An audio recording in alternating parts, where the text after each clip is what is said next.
6 दिन से लापता नेवी के जवान जली हालत में महाराष्ट्र के पालघर में मिले।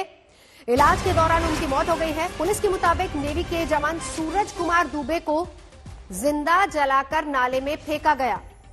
सूरज की 15 जनवरी को ही सगाई हुई थी।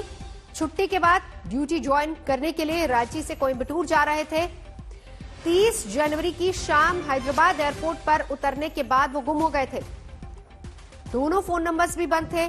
6 दिन के बाद वो बुरी तरह से जली हालत में पालघर में मिले, जहां से फौरन मुंबई के नेवी अस्पताल में उनको भर्ती करवाया गया था। बीती रात इलाज के दौरान उनकी मौत हो गई। सूरज की मौत पर सस्पेंस भी बना हुआ है। घर वालों को समझ ही नहीं आ रहा है कि आखिर उनके साथ क्या हुआ है, किसने अगवा किया और किसने जिंदा जलाया। सारे ऐसे सवाल हैं जो परिवार समझ नहीं पा रहा है।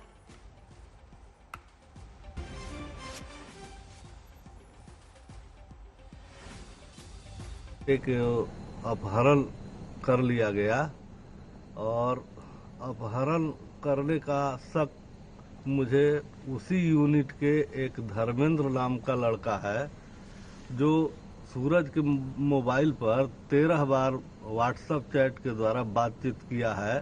सूरज को दोस्ती में लेकर के और सूरज के कब कहाँ हैं उस पल पल की जानकारी लेकर के वो आदमी को लगा दिया और वहीं चेन्नई एयरपोर्ट से मेरा लड़का उतरा।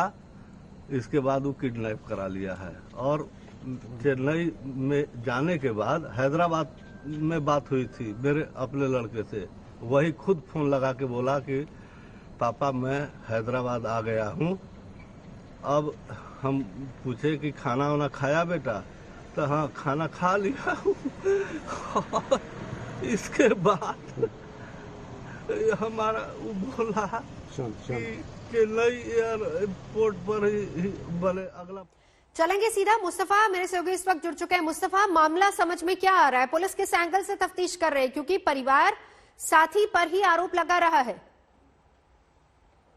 जी बिल्कुल नवजोत, मामला एक बहुत गंभीर है। नेवी के सेलर की इसमें हत्या की गई है और बड़े दर्दनाक तरीके से मौत की गई है।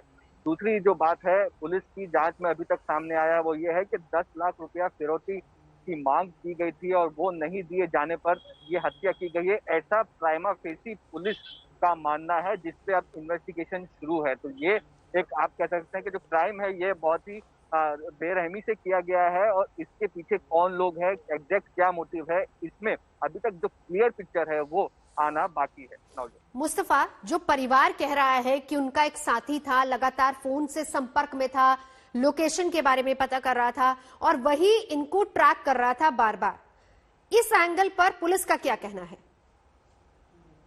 जी बिल्कुल, उस शख्स से पुलिस की पूछताछ शुरू है। अभी तक कोई निष्कर्ष पे पुलिस नहीं पहुंची है, लेकिन पुलिस का यह भी कहना है कि कोई उनका करीबी इस पूरे मामले में, इस पूरे क्राइम में जो पल पल की खबर दे रहा था वो इन्वॉल्व हो सकता है। लेकिन उसके अलावा एक से ज्यादा लोग इस पूरे क्राइम में इन्वॉल्व है, क्योंकि लाश हैदराबाद में थे और लाश पालघर में मिली। तो ये कैसे आए, क्या हुआ, कहाँ पर हत्या की गई, ये सारी चीजों की जो डिटेल है वो अभी कुछ घंटों में पुलिस सामने आकर बताने वाली है।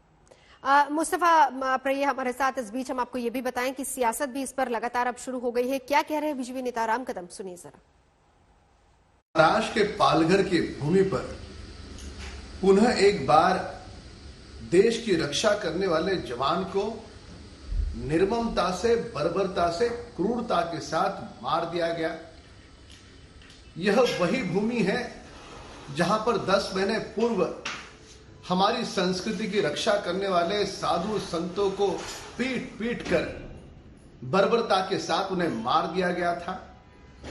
अभी भी समूचा देश, साधु समाज महाराष्ट्र सरकार से न्याय की गुहार लगा रहा है। वह मामला सीबीआई को सौंपे। बहरी सरकार संतों की, साधु की बात नहीं सुनती। कानून और व्यवस्था की धज्जियां महाराष्ट्र में उड़ चुकी है।